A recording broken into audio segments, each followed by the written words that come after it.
እንኳን ለሊቀ ሰማዕቱ ለቅዱስ ጊዮርጊስ ወርሃዊ መታሰቢያ በዓል እንዲሁም በዚህች ዕለት ታስበው ለሚውሉ ቅዱሳን ወርሃዊና ዓመታዊ መታሰቢያ በዓላቸው በሰላም አደረሳችሁ አደረሰን። በስመ አብ ወወልድ ወመንፈስ ቅዱስ አሐዱ አምላክ አሜን። የተከበራችሁ የልዑል እግዚአብሔር ቤተሰቦች የእናታችን የቅድስት ድንግል ማርያም የአስራት ያደራ ልጆች የቅዱሳን መላእክት የቅዱሳን ጻድቃን የቅዱሳን ሰማዕታት ወዳጆች በልዑል እግዚአብሔር አምላካችን ፍጹም ሰላምታ እንደምን ቆያችሁ እያልን ከዚህ በመቀጠል በሐምሌ ወር የሚነበበውን የሊቀ ሰማዕቱ የቅዱስ ጊዮርጊስን ገድሉን እናሰማለን። አንድ አምላክ በሚሆን በአብና በወልድ በመንፈስ ቅዱስ ስም አምነን በወርሃ ሐምሌ 23 ቀን የሚነበብ የንዑድ ክቡር ኮከበ ክብር ጽድቅን በመላ ዓለም አውራጃዎቹም ይልቁንም በሀገረ ልዳ ያበራ የኃያሉ መስተጋድል ሊቀ ሰማዕታት የቅዱስ ጊዮርጊስ ዜና ገድሉ እነሆ እንዲህ ነው። የንዑድ ክቡር ኃያሉ ሊቀ ሰማዕታት የቅዱስ ጊዮርጊስ ጸሎቱና በረከቱ በእኛ በሁላችን ሕዝበ ክርስቲያን ላይ እንዲሁም በሁላቸው ወዳጆቹ ላይ አድሮ ይኑር ለዘላለሙ አሜን። ወንድሞቼና እህቶቼ ሆይ ቸሮ አምላካችን እግዚአብሔር በዚህ መስተጋድል ስለ ጌታችንና መድኃኒታችን አምላካችን ኢየሱስ ክርስቶስ ወንጌል የመሰከረ ታላቁና ኃያሉ ሊቀ ሰማዕታት ቅዱስ ጊዮርጊስ ላይ አድሮ ያደረገውን ድንቅ ሥራ እነግራችኋለሁ። ሊቀ ሰማዕታት ቅዱስ ጊዮርጊስ ናላው በአፉ ባፍንጫው እስኪፈስ ድረስ በብረት መዶሻ ራሱን በቀጠቀጡት ጊዜ ሥጋችን ይህን ያህል መከራ እንዴት ይታገሳል? መሬታዊስ ይህንን ያህል መከራ ይሸከማልን? ወንድሞቻችን እስኪ አስቡ። ሥጋችን ደካማ ነው። የራሳችን መፍገምገም እንዴት ነው? ወዮ ሊያጠግበን ሊያስደስተን መጠጥ በጠጣን ጊዜ ራሳችን ይታወካል። ዓይናችንም ውሃ ካፈሰሰ አንድ ጊዜስ እንኳን አቅንተን ማየት አንችልም። ከአካል ሁሉ በላይ የምትሆን የራስ ሕመም ጭንቅ ናትና አእምሮ ያለን የእኛንስ ተዉትና እንስሳት አራዊት ሁሉስ እንኳ ከመመታት ራሳቸውን ይጠብቃሉ። በኦሪት ዘልደት ከሁሉ ይልቅ ብልህ ናት ተብሎ እንደተነገረ ከሁሉ ብልህ የሆነች እባብም ራሷን ከበትር ትጠብቃለች።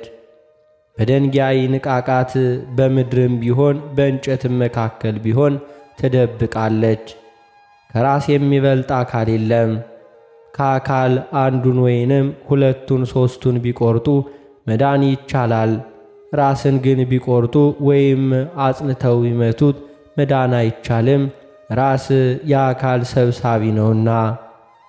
ክርስቶስ የቤተ ክርስቲያን ራስ ነው ብሎ ሐዋርያው ቅዱስ ጳውሎስ እንደተናገረ ናላው በአፉና በአፍንጫው እስኪወጣ ድረስ ሊቀ ሰማዕታት ቅዱስ ጊዮርጊስ ስለ ክርስቶስ ብሎ በብረት መዶሻ መመታቱን ባሰብኩ ጊዜ የራስ ሕመም ነገር ጭንቅ ሆነብኝ።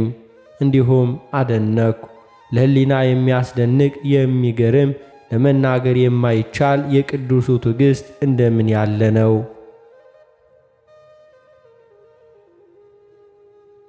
ሲሰሙት የሰውነት ብርታትን የሚያሳጣ እንዲሁም ሲያስቡት ልቦናን የሚያደክም የቅዱስ ጊዮርጊስ ትዕግሥት እንደምን ያለ ነው! ሰውም ራሱ ጤና ከሆነ ጤነኛ ነው። ጌታችን በወንጌል የሥጋ መብራት ዓይንህ ነው፣ ዓይንህ ደህና ከሆነ አካልህ ሁሉ ደህና ይሆናል። ዓይንህ በሽተኛ ቢሆን እንደዚሁ ሰውነትህ ሁሉ በሽተኛ ይሆናል እንዳለ ዓይን ራስ ይባላል። ከአፍና አፍንጫ በላይ ያሉት ሕዋሳት ሁሉ እነዚህ ሕዋሳት በመስማት በማየት በመናገር በማሽተት ለሰው የሕይወት በሮች ናቸው። ስለዚህ ራስ ይባላሉ። ንጉሥ ዳዊት የጎልያድን ራስ ቆረጥኩ እንዳለ በቅዱስ ማቴዎስ ወንጌልም የመጥምቁ ዮሐንስ ራስን ቆረጡ። ስለዚህም ዓይንና ጆሮ፣ አፍንጫ፣ መልክም ሁሉ ራስ ይባላል። ናላዋ እስኪፈስ በብረት መዶሻ መቀጥቀጥን የታገሰች የተወደደ ሊቀ ሰማዕታት ቅዱስ ጊዮርጊስ ንዕድ ክብርት ናት። በብረት መንኮራኩር የተቆራረጠች የቅዱስ ጊዮርጊስ ራስ ብፅዕት ናት። እርሷ የብርሃን አክሊልን ተቀዳጅታለች፣ የአንጎል መፍሰስን ታገሰች። የቅዱስ ጊዮርጊስ ራስ ቡርክት ናት። የሚያደክም ድብደባ እንዲሁ ታግሳ በቀጸላ ብርሃን የተሸፈነች የቅዱስ ጊዮርጊስ ራስ ቡሩክት ናት። የበደል ሸክም ያልከበዳትን የኀጢአት ጠጉርም ያልበቀለባትን የቅዱስ ጊዮርጊስን ራስ ኑ እናክብራት። ጠቢቡ ሲራክ ከአዋቂ ሰው ጋር ከምትኖር በእርሱም ድንቁርና ከምትያዝ ጨውንና የብረት ወገኖችን ብትሸከም ይሻላል። እንዲህም እንዳለ ይህች የቅዱስ ጊዮርጊስ ራስ ከባድ ሸክምን ሁሉ ከሚከብድ የአላዋቂዎች የኀጢአት ሸክም ርቃለችና።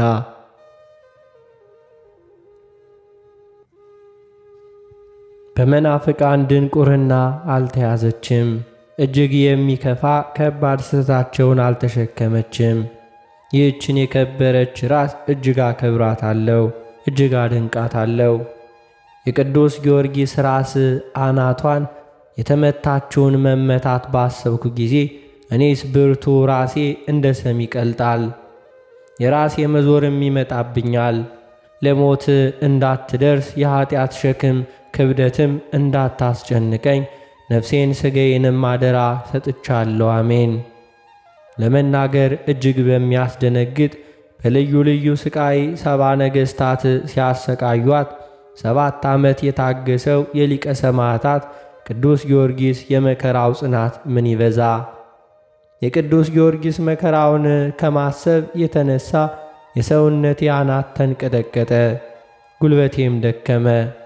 ከሃዲው ንጉሥ ዱድያኖስ እንዳዘዘ የብረት ጫማ እንዳሰራለት ሊቀ ሰማዕታት ቅዱስ ጊዮርጊስን ባጫሙት ጊዜ ስሩ ተበጠሰ፣ ደሙ ፈሰሰ። መራመድ ቢያቅተው አጎንብሶ ሄደ። ያንን ሁሉ ከፈጸመ በኋላ ፈጣሪ በመስቀል እንደተሰቀለ እንደምን አላስብም አለ። ወንድሞች ሆይ ትንሽ እሾህ እግራችንን በወጋን ጊዜ ወይም በእግራችን ትንሽ የቆሰለ ወይንም ያበጠ እንደሆነ እግርን ምን ያህል ያማታል?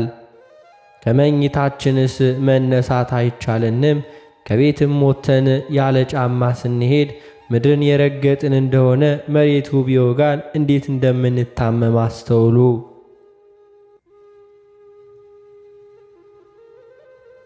ኃያሉ ሊቀ ሰማዕቱ ቅዱስ ጊዮርጊስ ግን በብረት ጫማ ተቸንክሮ አጎንብሶ ሄደ። ጻድቃን የሚሄዱባቸውን ኃጣን የሚደክሙባቸውን የእግዚአብሔር መንገዶች ተከትለው የኀጢአትን መንገድ ያልሄዱትን የቅዱስ ጊዮርጊስን እግሮች አደንቃለሁ። ቅዱስ ዳዊት እግሮቼን ወደ ሕግህ መለስኩ ብሎ በመዝሙሩ እንደተናገረ የጌታችን የመድኃኒታችን የኢየሱስ ክርስቶስን ወንጌል በመስበክ የተመላለሱ እግሮች በእኔ ዘንድ እጅግ ያስደንቃሉና እግሮቼ በሞት ወጥመድ እንዳይያዙ ኀጢአት በመሥራትም እንዳይሰነካከሉ በእነርሱ እማጸንባቸዋለሁ። የሰባው ነገሥታት ወታደሮች በሊቀ ሰማዕታት ቅዱስ ጊዮርጊስ ላይ ታላቅ አምድ እንዳቆሙበት ባሰብኩ ጊዜ እጅግ በማድነቅ ሰውነቴ ይደክማል፣ አንጀቴም ይታወካል። እርሱን በማንሳት 4 ወንዶች የደከሙበትን ግዙፍ አምድ በሆዱ እንዴት ችሎ ተሸከመ? ቅዱስ ጊዮርጊስ ግን ታግሶ በሆዱ ላይ እንደምን ተሸከመ? እኔስ አንጀቴ ይታወካል፣ ሕዋሳቶችም ይለያያሉ። የሰውነቱን መቆራረጥ፣ የሕዋሳቶቹን መለያየት፣ በነደደ እሳት ከጥልቅ ጉድጓድ መጣሉን ስሙ ይድራስ በሚባል ተራራ መዘራቱን ባሰብኩ ጊዜ መከራውን አደንቃለሁ። እኛ ጥፍራችን ስንቆርጥ ራሳችንን ስንላጭ ትንሽ ያገኘን እንደሆነ እንታመማለን። ለ10 ክፍል የተከፈለውን የሊቀ ሰማዕታት የቅዱስ ጊዮርጊስን ሕመም እንዴት እናደንቅ! ግርፋቷን የፈጸመች የቅዱስ ጊዮርጊስ ሥጋ እንደምን ያለች ናት!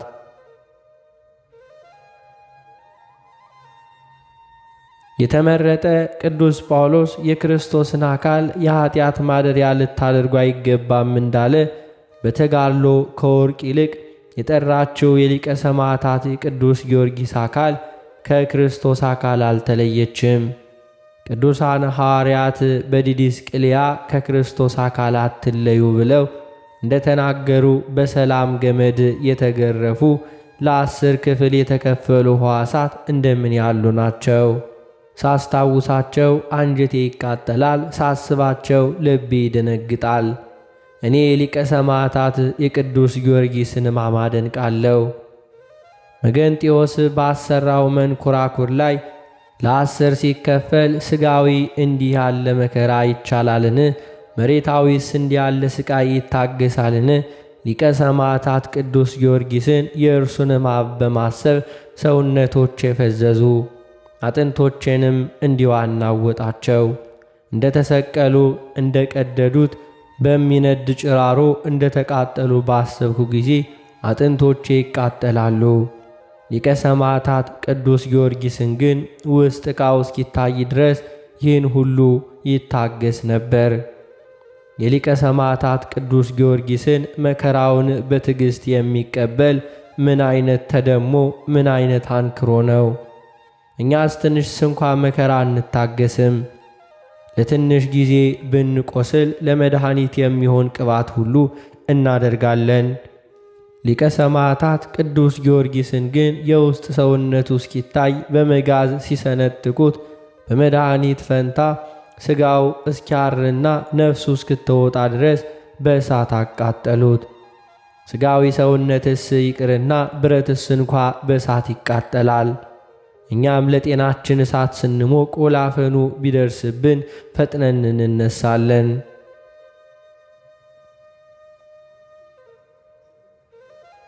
የእሳት ዋይ ቢከፋም እሳት ለሕይወታችን እጅግ ጠቃሚ ነው።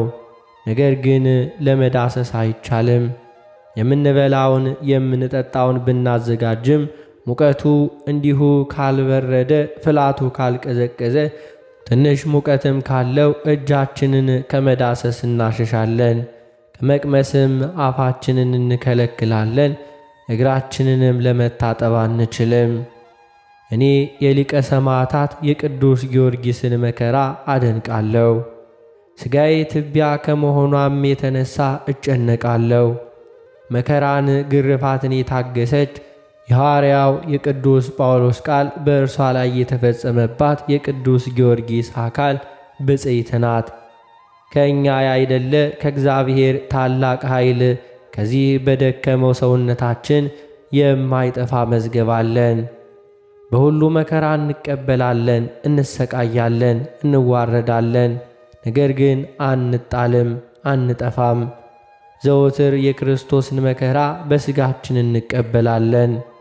የክርስቶስ ሕይወቱ በዚህ መዋቲ ሰውነታችን ይታወቅ ዘንድ እንዲሁ ብሎአልና። እንዲሁ 70 ነገሥታት በሊቀ ሰማዕታት ቅዱስ ጊዮርጊስ 7 ዓመት መከራን አጠኑበት። ሥጋውም ለ10 ክፍል እስኪቆራረጥ በመንኮራኩር ተሰቃየ። ነገር ግን አልተጎዳም፣ ጉዳት ሳያገኘው ሕያው ሆኖ ተነሳ እንጂ። ዳግመኛም ተሰቅሎ የውስጥ አካሉ እስኪታይ ተሰንጥቆም ሥጋው እስኪያር ድረስ ነፍሱ እስክትወጣ በእሳት ተቃጥሎ ይህንን ያህል የሥቃይ ጭንቀት እርሱ አልጎዳውም። የክርስቶስ ሕይወት በመዋቲ ሰውነቱ ላይ ይገለጥ ዘንድ ከጣሉበት ደብረ ይድራስ ተነሳ እንጂ።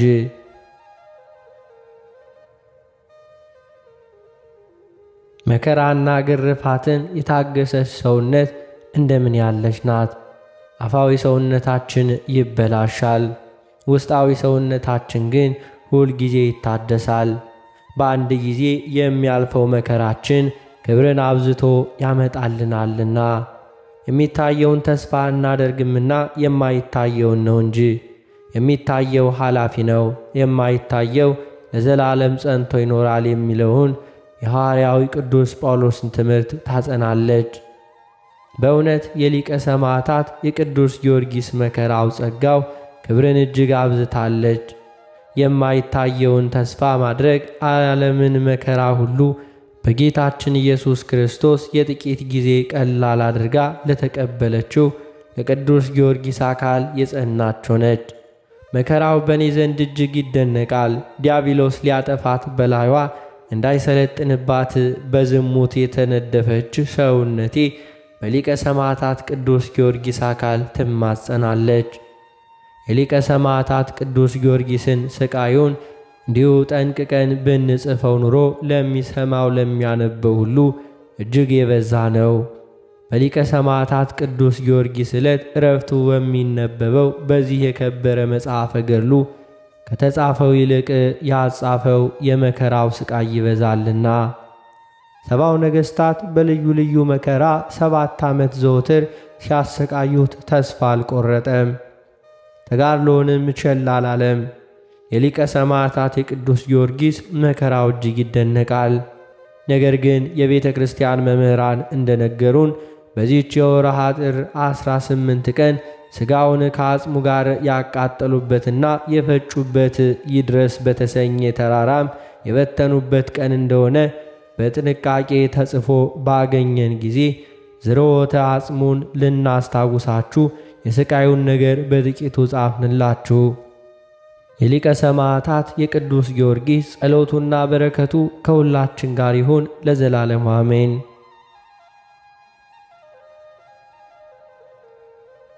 ጸሎቱና በረከቱ ለዘላለሙ ከሁላችን ሕዝበ ክርስቲያን ጋር ይሁንና በአምላኩ እግዚአብሔር አጋዥነት ድንቅ ድንቅ ታምራትን የሚያደርግ ገባሬ መንክራት ኃያል መስተጋድል ኮከበ ክብር የፀሐይ ጽድቅ ጌታችን ኢየሱስ ክርስቶስ ሰማዕት ሊቀ ሰማዕታት ገባሬ ታምራት ቅዱስ ጊዮርጊስ ያደረገው ታምሪ ነው። መረቡንም በባህር ላይ በጣለ ጊዜ ብዙ ዓሣ የተያዘለት አንድ ዓሣ አስጋሪ ነበር። ከዓሣውም ብዛት የተነሳ መረቡ ስለሰጠመበት መርምህናም ሆይ እርዳኝ እያለ አሰምቶ ተናገረ። በዚህም ጊዜ ኃያሉ ሰማዕት ቅዱስ ጊዮርጊስና ቅዱስ መርምህናም በፈረሶቻቸው ላይ ተቀምጠው ለእርሱ ተገለጹለት። ቅዱስ ጊዮርጊስም ቅዱስ መርምህናምን መረቡን አውጣለት እንጃለው።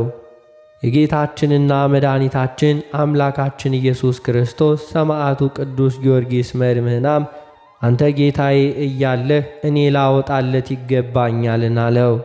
ሊቀ ሰማዕታት ቅዱስ ጊዮርጊስም የአንተን ስም እንጂ የእኔን ስም አልጠራምና አውጣለት አለው።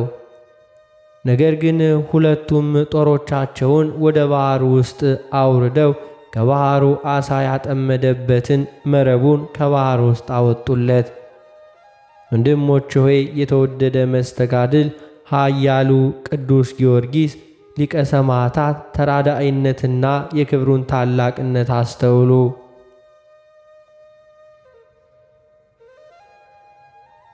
ወደ ጠሩትም ከሁሉ ከሌሎቹ ሰማዕታት ጋር ሁሉ ፈጥኖ እንደሚደርስ ተመልከቱ።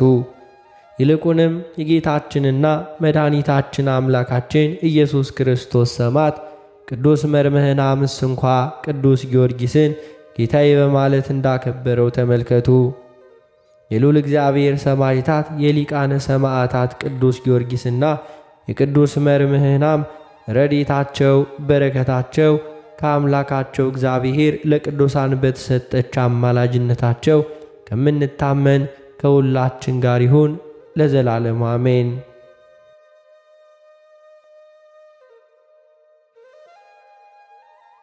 የተከበራችሁ የልዑል እግዚአብሔር ቤተሰቦች ከዚህ በመቀጠል በሐምሌ 23 ቀን የሚነበበውን ስንክሳር እናሰማለን። በስመ አብ ወወልድ ወመንፈስ ቅዱስ አሐዱ አምላክ አሜን። አንድ አምላክ በሆነ በአብ በወልድ በመንፈስ ቅዱስ ስም ሐምሌ 23 በዚች ቀን ቅድስት መሪና ሰማዕት ሆነች። የዚችም ቅድስት የአባቷ ስም ዳኪዎስ ነበር። እርሱም በአንጾኪያ ሀገር ለጣዖታት ካህናት አለቃ ነበር። ያን ጊዜ ንጉሡም ከሃዲው ዳኪዎስ ነበር። 5 ዓመትም በሆናት ጊዜ እናቷ ሞተች። አባቷም ከከተማ ውጭ ለምትኖር ሞግዚት ሰጣት። እርሷም ክርስቲያናዊት ነበረች። የክርስቶስ የሆነውን የሃይማኖት ትምህርትን ሁሉ አስተማረቻት። 15 ዓመትም በሆናት ጊዜ አባቷ ሞተ። ከዚህ በኋላ ሰዎች የሰማዕታትን ተጋድሏቸውንና መከራቸውን ሲናገሩ ሰምታ የጌታ ክርስቶስ ፍቅር በልቧ አደረ። በሰማዕትነት መሞትም ፈልጋ ሄደች። በዚያን ጊዜ ከሃዲው መኮንን ወደዚያች ሀገር ደረሰ። እርሷንም አይቶ ወደ እርሷ አስመጣትና ከወዴት ነሽ አላት። ክብር ይግባውና ከጌታ ኢየሱስ ሰዎች ወገን ነኝ፣ ስሜ መሪና ነው አለችው። ደም ግባቷና ለሐዋንም አይቶ መታገስ ተሳነው። እሺ ትለው ዘንድ በብዙ ነገር አባበላት። እርሷ ግን ረገመችው፣ የረከሱ አማልክቶቹንም ረገመች። ያን ጊዜ በብረት ዘንጎች ደበድቧት ዘንድ ደሟም እንደ ውሃ እስኪፈስ ሕዋሳቶቿን ይቆራርጡ ዘንድ አዘዘ። ያን ጊዜም ወደ ጌታ እግዚአብሔር ጸለየች። የመላእክት አለቃ ቅዱስ ሚካኤልም መጥቶ አዳናት። ሁለተኛም ወደ ወህኒ ቤት ያስገቧት ዘንድ አዘዘ። ጌታችንም ወደ ሰማይ አውጥቶ የቅዱሳን ሰማዕታትና የጻድቃንን ማደሪያዎች አሳይቶ ወደ ቦታዋ መለሳት።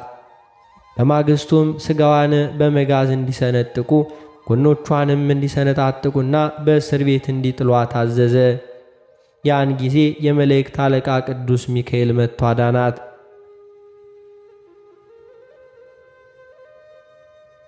በወህኒ ቤት ውስጥም ቆማ ስትጸልይ እጅግ የሚያስፈራ ታላቅ ዘንዶ ወደ እርሷ መጣ። ባየችውም ጊዜ ደነገጠች፣ ሰውነቷ ሁሉ ተንቀጠቀጠ፣ መናገርም ተሳናት። ያን ጊዜ እጆቿን በትምህርተ መስቀል አምሳል እንደተዘረጉ በልቧም ስትጸልይ ወደ እርሷ ቀርቦ ዋጣት። ያን ጊዜም ሆዱ ተሰንጥቆ ያለ ጉዳት ወጣች፣ እግዚአብሔርንም አመሰገነችው። ሁለተኛም በጥቁር ሰው አምሳል ሰይጣንን አየችው። እጆቹም በጉልበቶቹ ላይ ተጭነው ነበር። ፊቷንም በመስቀል ምልክት አማትባ በራሱ ጠጉር ይዛ ደበደበችው፣ እግሮቿም ረገጠችው። ያን ጊዜም ክብር ይግባውና የጌታ የክርስቶስ ዕፀ መስቀል ተገለጠላት። በላዩም ነጭ ርግብ ተቀምጣ እንዲህ ብላ አነጋገረቻት። መሪና ሆይ የመንፈስ ቅዱስን የጸጋ አረቦት ተቀብለሻልና ደስ ይበልሽ። በማግስቱም መኮንኑ ልብሷን አራቁተው ዘቅዝቀው ሰቅለው እንዲያቃጥሏት ደግሞም ውሃ ካፈሉበት ጋን ውስጥ እንዲጨምሯት አዘዘ። በውስጡም ሁና ስትጸልይ ከሰማይ ርግብ መጣ። በአፉም ውስጥ የወርቅ አክሊል ነበር። ማሰሪያዋንም ፈቶ በአብ በወልድ በመንፈስ ቅዱስ ስም 3 ጊዜ አጠመቃት። እግዚአብሔርንም እያመሰገነች ከውሃው ውስጥ ወጣች። መኮንኑም እንደ ዳነች ባየ ጊዜ ራሷን በሰይፍ ይቆርጡ ዘንድ አዘዘ። ወደ ሰማዕትነቱ ቦታም በደረሰች ጊዜ ነፍሷን በፍቅር ይቀበል ዘንድ ወደ ጌታችን ጸለየ። ክብር ይግባውና ጌታችን ተገለጠላት። ስሟን ለሚጠራ መታሰቢያዋን ለሚያደርግ ገድሏን ለሚጽፍ ወይንም ለሚያነበውና ለሚያሰማው ኃጢአቱን እንዲያሰርይለት ለእርሷም እርሱን እንዲሰጣት ቃል ኪዳን ሰጣት። ከዚህም በኋላ ራሷን በሰይፍ ቆረጡ። ከእርሷም ብዙ ታምር ተገለጠ። ዕውራን አይተዋልና፣ አንካሶች በትክክል ሄደዋልና፣ ደንቆሮችም ሰምተዋልና፣ ዲዳዎችም ተናግረዋልና ቁጥር የሌላቸው ብዙ ሰዎችም ክብር ይግባውና በጌታችን ኢየሱስ ክርስቶስ አመኑ። ለእግዚአብሔር ምስጋና ይሁን። እኛንም በቅድስት መሪና ጸሎት ይማረን፣ በረከቷም ከእኛ ጋር ይኖር ለዘላለም አሜን።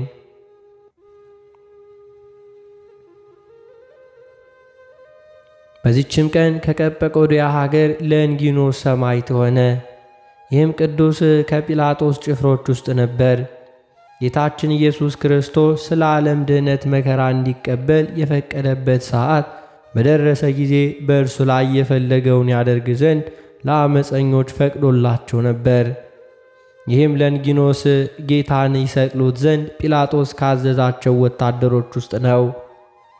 በመስቀል ላይ ከሞተ በኋላ ጌታችንን የቀኝ ጎኑን ወጋው፣ ከጎኑም ደምና ውሃ ፈሰሰ። ይህንንም አይቶ እጅግ አደነቀ። ከዚህም በፊት ፀሐይ እንደ ጨለመ፣ ጨረቃም ደም እንደሆነ፣ ዓለቱም እንደ ሰነጠቀ፣ ሙታንም እንደ ተነሱ አይቶ ነበር። ጌታችንም በተነሳ ጊዜ ስለ ትንሣኤው የሆነውን ሰምቶ ይህንን ምስጢር ይገልጽለት ዘንድ ወደ እግዚአብሔር ጸለየ። ሐዋርያው ጴጥሮስን ላከለት። እርሱም ነቢያትን ስለ ጌታችን ስለ መከራው፣ ስለ መሰቀሉ፣ ስለ መሞቱ፣ ስለ መነሳቱ፣ ስለ ዕርገቱም ትንቢት እንደተናገሩ ነገረው። እርሱም ከቅድስት ድንግል በሥጋ ተወልዶ ዓለምን ለማዳን የመጣ የሕያው እግዚአብሔር ልጅ እንደሆነ አስረዳው። ያን ጊዜ በቅዱስ ጴጥሮስ ቃል አመነ። የምድራዊው ንጉሥ አገልግሎቱን ትቶ ወደ ቀጰቆድያ ሄዶ በውስጧም ክብር ይግባውና በጌታችን በኢየሱስ ክርስቶስ ስም እንደ ሐዋርያት ሰበከ። አይሁድም በጠላትነት ተነሱበት፣ በመሳፍንትም ዘንድ ከሰሱት፣ በላዩም የሐሰት ምስክር አስነሱበት። ስለዚህም ራሱን በሰይፍ አስቆረጡት። የሰማዕትነትንም አክሊል በመንግሥተ ሰማያት ተቀበለ። ለእግዚአብሔር ምስጋና ይሁን። እኛንም በቅዱሳን ጸሎት ይማረን ለዘላለም አሜን። በዚህችም ቀን የአብ ጥልማዎስ መታሰቢያው ነው። በረከቱ ከእኛ ጋር ትኑር ለዘላለም አሜን።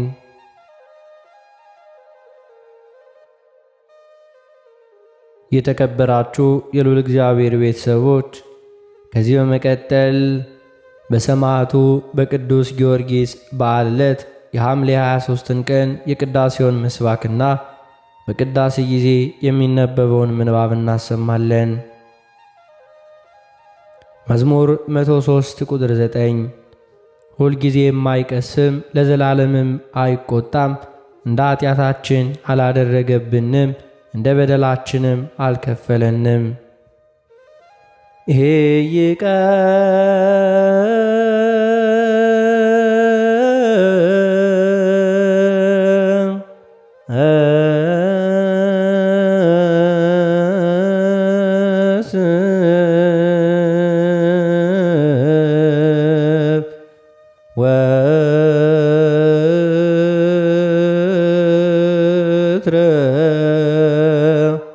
ወይትመአ ዘልፈ አኮ በከመ ኃጢአትነ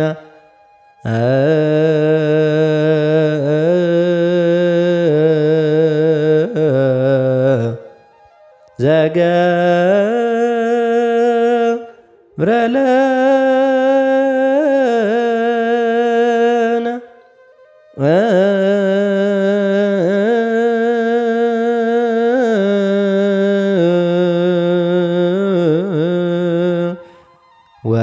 ወኢይፈደየነ በከመ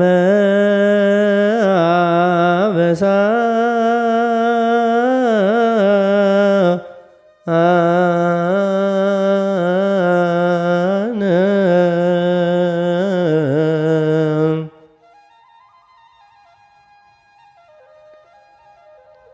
በሊቀ ሰማዕቱ በቅዱስ ጊዮርጊስ በዓል ዕለት በሐምሌ 23 ቀን በቅዳሴ ጊዜ የሚነበብ የመጀመሪያው ምንባብ የሐዋርያው የቅዱስ ጳውሎስ መልእክት ወደ ቆሮንቶስ ሰዎች ሁለተኛ ቆሮንቶስ ምዕራፍ 9 ቁጥር 5 እስከ ፍጻሜ። ቃሉም እንዲህ ይላል። እንግዲህ እንደ በረከት ሆኖ ከስስት የማይሆን ይህ የተዘጋጀ ይሆን ዘንድ አስቀድመው ወደ እናንተ መጥተው አስቀድማችሁ ተስፋ የሰጣችሁን በረከት አስቀድመው እንዲፈጽሙ ወንድሞችን እንለምን ዘንድ እንዲያስፈልገኝ አሰብኩ። ይህንም እላለሁ፣ በጥቂት የሚዘራ በጥቂት ደግሞ ያጭዳል፣ በበረከትም የሚዘራ በበረከት ደግሞ ያጭዳል። እግዚአብሔር በደስታ የሚሰጠውን ይወዳልና እያንዳንዱ በልቡ እንዳይሰጥ ይስጥ፣ በሐዘን ወይም በግድ አይደለም። በተነ ለምስኪኖች ሰጠ፣ ጽድቁ ለዘላለም ይኖራል ተብሎ እንደተጻፈ እግዚአብሔር ሁል ጊዜ በነገር ሁሉ ብቃትን ሁሉ አግኝቻለሁ። ለበጎ ሥራ ሁሉ ትበዙ ዘንድ ጸጋን ሁሉ ሊያበዛላችሁ ይችላል። ለዘሪ ዘርን ለመብላትም እንጀራን በብዙ የሚሰጥ እርሱ የምትዘሩትን ዘር ይሰጣችኋል ያበረክትላችሁማል። የጽድቃችሁንም ፍሬ ያሳድጋል። በእኛ በኩል ለእግዚአብሔር የምስጋና ምክንያት የሚሆነውን ልግስና ሁሉ እንድታሳዩ በሁሉ ነገር ባለጠጎች ትሆናላችሁ። የዚህ ረድኤት አገልግሎት ለቅዱሳን የሚጎድላቸውን በሙሉ የሚሰጥ ብቻ አይደለምና፣ ነገር ግን ደግሞ በብዙ ምስጋና ለእግዚአብሔር ይበዛል። በዚህ አገልግሎት ስለተፈተናችሁ በክርስቶስ ወንጌል ባመናችሁ ስለሚሆን መታዘዝ እነርሱንና ሁሉንም ስለምትረዱበት ልግስና እግዚአብሔርን ያከብራሉ። ራሳቸውም ስለ እናንተ ሲያማልዱ በእነርሱ ላይ ከሚሆነው ከሚበልጠው ከእግዚአብሔር ጸጋ የተነሳ ይናፍቋችኋል። ስለማይነገር ስጦታው እግዚአብሔር ይመስገን።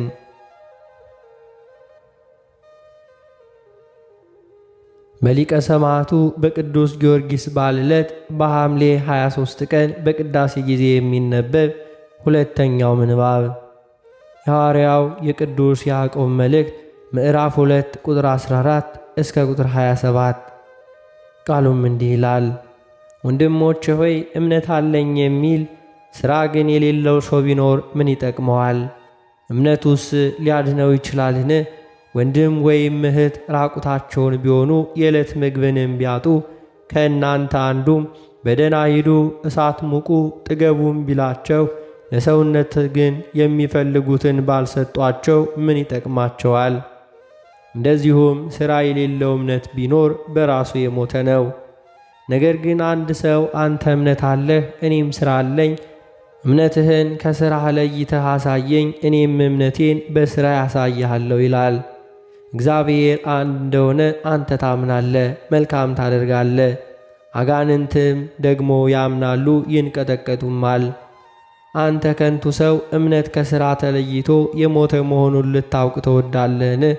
አባታችን አብርሃም ልጁን ይስሐቅን በመሠዊያው ባቀረበ ጊዜ በሥራ የጸደቀ አልነበረምን? እምነት ከሥራው ጋር አብሮ ያደርግ እንደነበረ በሥራም እምነት እንደተፈጸመ ትመለከታለህን? መጽሐፍም አብርሃምም እግዚአብሔርን አመነ ጽድቅ ሆኖ ተቆጠረለት ያለው ተፈጸመ፣ የእግዚአብሔርም ወዳጅ ተባለ። ሰው በእምነት ብቻ ሳይሆን በሥራ እንዲጸድቅ ታያላችሁ። እንደዚሁም ጋለሞታይቱ ረዓብ ደግሞ መልእክተኞቹን ተቀብላ በሌላ መንገድ በሰደደቻቸው ጊዜ በሥራ አልጸደቀችምን? ከነፍስ የተለየ ሥጋ የሞተ እንደሆነ እንዲሁ ደግሞ ከሥራ የተለየ እምነት የሞተ ነው።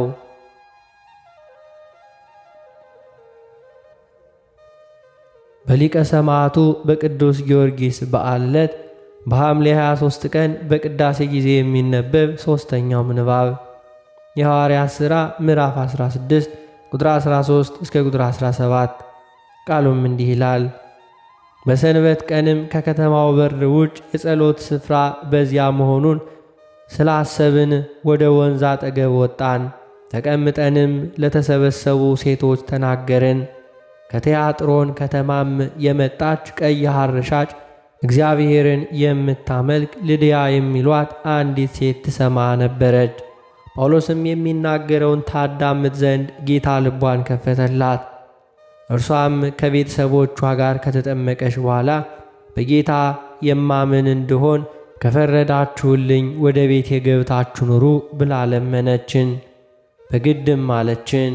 ወደ ጸሎት ስፍራም ስንሄድ የሟርተኝነት መንፈስ የነበረባት ለጌቶቿም እየጠነቆለች ብዙ ትርፍ ታመጣ የነበረች አንዲት ገረድ አገኘችን።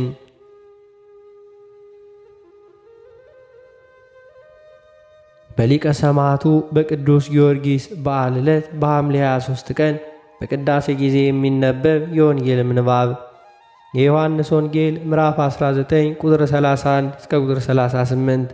ቃሉም እንዲህ ይላል።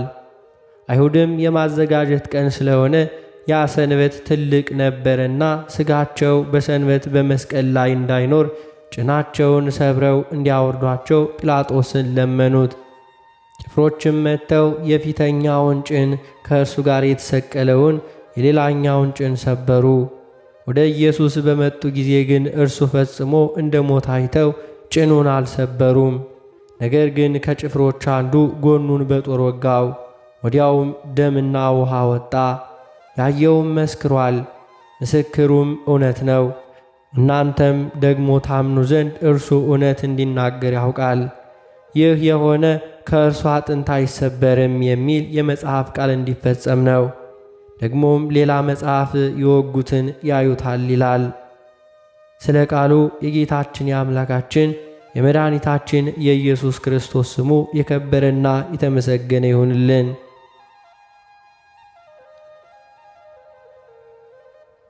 አነሳስቶ ላስጀመረን አስጀምሮ ላስፈጸመን ለጌታችን ለአምላካችን ለመድኃኒታችን ለኢየሱስ ክርስቶስ ክብርና ምስጋና ይገባዋል፣ ዛሬም ዘወትርም ለዘላለሙ አሜን። አባታችን ሆይ በሰማያት የምትኖር፣ ስምህ ይቀደስ፣ መንግሥትህ ትምጣ፣ ፈቃድህ በሰማይ እንደሆነች እንዲሁም በምድር ትሁን። የዕለት እንጀራችንን ስጠን ዛሬ፣ በደላችንንም ይቅር በለን እኛም የበደሉንን ይቅር እንደምንል። አቤቱ ወደ ፈተናም አታግባን ከክፉ ሁሉ አድነን እንጂ መንግሥት ያንተ ናትና፣ ኃይል፣ ክብር፣ ምስጋና ለዘላለሙ አሜን። እመቤታችን ቅድስት ድንግል ማርያም ሆይ በመልአኩ በቅዱስ ገብርኤል ሰላምታ ሰላም እንልሻለን። በሐሳብሽ ድንግል ነሽ፣ በሥጋሽም ድንግል ነሽ። አሸናፊ የልዑል እግዚአብሔር እናት ሆይ ሰላምታ ላንቺ ይገባሻል። ከሴቶች ሁሉ ተለይተሽ አንቺ የተባረክሽ ነሽ፣ የማኅፀንሽ ፍሬ የተባረከ ነው። ጸጋን የተመላሽ ቅድስት ሆይ ደስ ይበልሽ፣ ልዑል እግዚአብሔር ከአንቺ ጋር ነውና ከተወደደው ልጅሽ ከጌታችን ከመድኃኒታችን ከኢየሱስ ክርስቶስ ዘንድ ይቅርታውንና ምሕረቱን ለምኝልን ኃጢአታችንንም ያስተሰርይልን ዘንድ ለዘላለሙ አሜን።